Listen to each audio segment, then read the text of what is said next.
Guys, bali yung kadugsong ng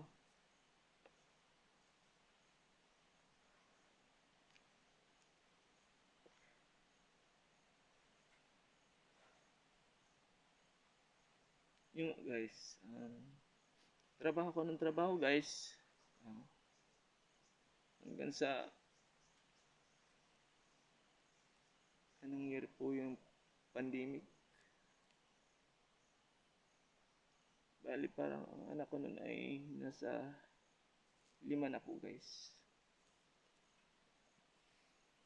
Nagtrabaho pa rin ako ng construction.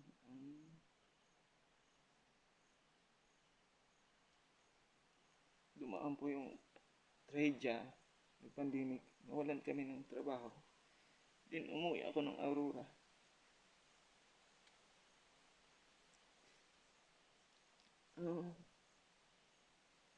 Ayun guys, natuto akong magdagat.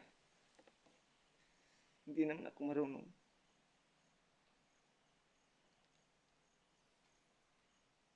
Dapat kayanin kasi marami na kaming anak. Nung umuwi ako guys, nagdagat na lang ako kasi bawal na nga. Marami nang bawal sa nung mag-pandemic. Ayun. Natuto kong magdagat. Pamusit po sa laot, magdamag. Mahirap po ang buhay sa dagat. Di mo na sigurado ang buhay mo. Kinaya ko lahat yun. Hanggang sa nagkaanak kami ng 6. 6 na yun. Bali 7 na sana. Namatayan kami ng isa. Tuloy-tuloy yung aking paghahanap buhay guys sa dagat. Ito nga year na ito to 2024 na po tayo ngayon. Yung pong sinabi ko dun sa ko, it's yung mapait ko na karanasan. Nangyari po sa amin mag-asawa nung kami magkabili ng cellphone. Binilang ko siya ng cellphone para hindi siya mapag-iwanan, tapos maging masaya na siya at saka makita na yung kanyang matagal nang gusto makita yung kanyang magulang. Ayun guys, binilang ko siya ng cellphone. Yun nga, nasa laot ako gabi-gabi.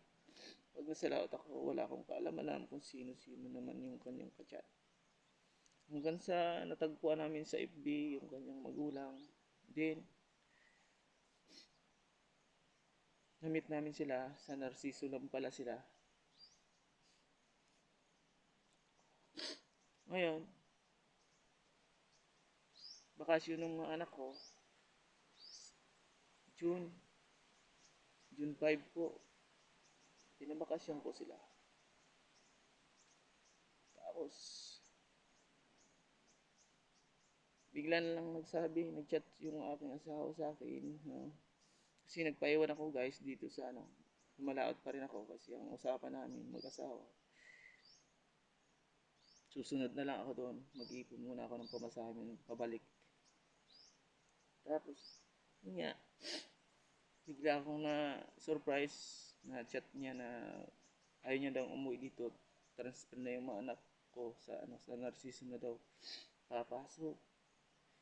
Tapos, guys, nabigla ako kaya ako sumunod sa kanya doon.